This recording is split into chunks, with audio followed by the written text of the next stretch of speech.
안녕하세요. 취업의 오늘 수업도 계속 이어서 하겠습니다. 오늘도 뭐 그렇게 어려운 얘기는 없어요. 아주 실용적인 얘기들이고, 아마 제가 오늘 중점적으로 얘기할 것들은 NCS 국가직무능력표준, 다른 말로는 필기시험에 대한 얘기입니다. 그리고 자소서에 대해서 자소서를 안 써봤다는 것을 엄청 걱정하시는 분들이 많던데, 그렇게 너무 걱정하실 필요가 없습니다. 제가 그 잘된 자소서, 그러니까 제 수업을 들었던 분들 중에서요.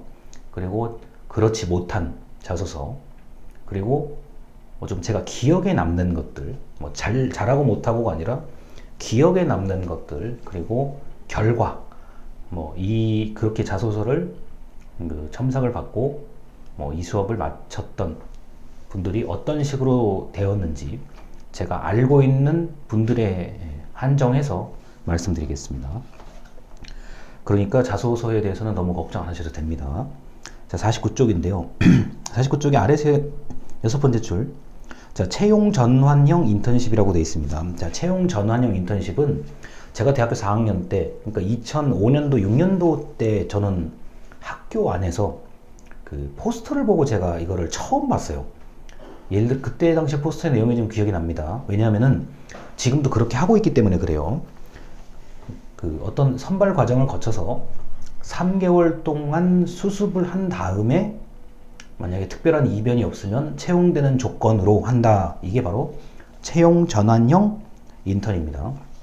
그런데 이제 채용 전환이 불가능한 인턴도 굉장히 많아요. 사실 지금은 대체적으로 채용 전환이 안 된다라고 명확하게 얘기를 하는 경우들이 있습니다.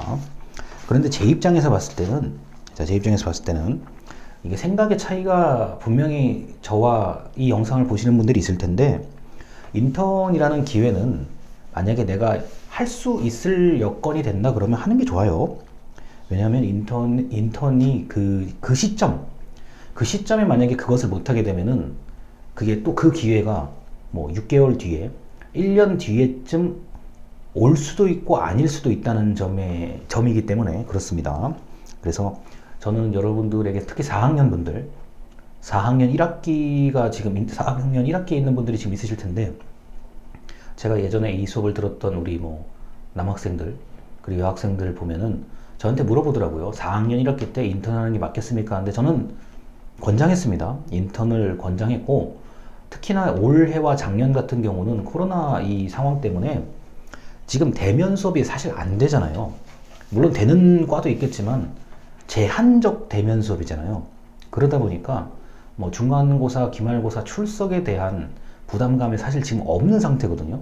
그래서 학점에 걱정이 있는 분들은 작년과 올해 조금 더 노력을 하셔가지고 인턴 기회를 만약에 할 수 있으면 하는 게 좋다. 저는 그 말씀 드립니다. 자, 그리고 50쪽인데요. 그 표 위에 보면은 정부 정책 때문에 대기업의 눈치를 보면서 공개 채용을 했는데 이 코로나 때문에 더 이상 유지하기가 어렵다라고 되어 있습니다. 자, 이 문장은 맞는 얘기예요. 이 문장이 맞는 얘기고, 보통 이제 우리가 알고 있는 커다란 아주 큰 대기업들이요. 정말 크고 큰 대기업들 같은 경우는 정부하고 어느 정도 그 조율을 해서 좀 많이 뽑아달라는 요청을 받는 게 맞습니다.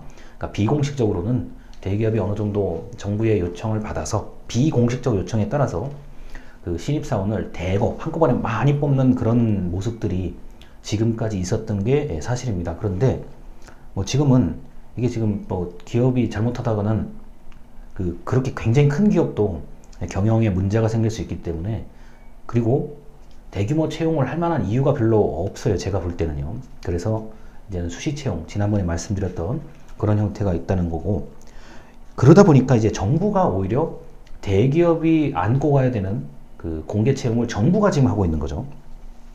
보통 이제 취업을 한다 그러면은 그 기업에 취업하는 것만 취업이라고 생각을 하시더라고요. 어떤 분들은. 근데 제 입장에서는 공무원이 되는 것, 그거는 정부에 취업하는 거잖아요. 그러니까 정부에 취업하는 게 좀 말이 좀 이상하죠. 어떤 분들은 공무원 합격했어, 그럼 이제 공무원 되는 거구나, 이렇게 얘기는 대체적으로 하시는데, 나는 정부에 취업했어, 그럼 되게 이상하게 생각하잖아요. 이게 정부가 지금 대기업이 못하는 것을 공개 채용으로 다 당기고 있는 겁니다.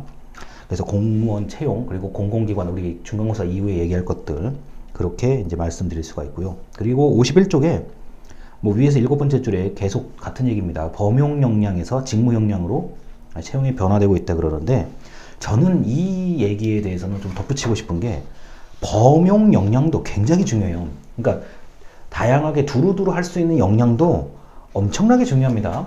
그리고 이 영상을 보시는 분들이 일반적인 기업에 가시거나 대기업이 아니라요. 일반적인 기업에 가시거나 내가 창업을 해서 또는 그 소감을 보니까 이제 내가 이제 혼자서 뭔가 이제 하고 싶다. 어떤 예술이라든가 내가 나 스스로 좀 알리고 싶다라는 분들이 계시더라고요. 그런 경우는 일단 범용 역량을 쌓는데 좀 주력하셔야 됩니다. 내가 좀 이런 것도 좀 할 줄 알고 이런 것도 좀 할 줄 알고 이런 것도 할 줄 알고 그게 그 의외로 중요해요. 그리고 이제 나는 다 필요 없고 딱 한 군데 내가 원하는 데를 거기만 가겠다 그러면 이제 직무 역량이 중요한 거고요. 그런데 일단 내가 좀 뭔가를 해봐야 좀 뭘 찾죠. 제가 우리 이번 수업 종강할 때까지 제가 한 100번 정도 말씀드릴 건데 내가 좀 뭔가를 해봐야 역량을 찾을 수가 있습니다. 아무것도 안 해보고 또는 뭐 흔히 말해서 이렇게 길 가다가 뭐 현수막이라든가 뭐 포스터라든가 광고 문구 정도 볼 정도의 그런 노력조차 안 하는 상태라고 하면은 직무 역량을 찾기가 전 불가능하다고 봐요. 그래서 지금은 학교를 못 가시니까 좀 어쩔 수 없는데 제가 메시지로 벌써 여러 번 보내드렸어요. 학교 홈페이지에 있는 다양한 서비스를 뭐 좀 보시고 이용을 하셔야 됩니다. 그래야 내가 도대체 내가 어떤 사람인가에 대해서 금방 좀 표현이 이상합니다만 금방 알 수도 있지만 그나마 좀 빨리 알 수 있다는 점을 말씀드리면서 이번 영상 마치도록 하겠습니다. 감사합니다.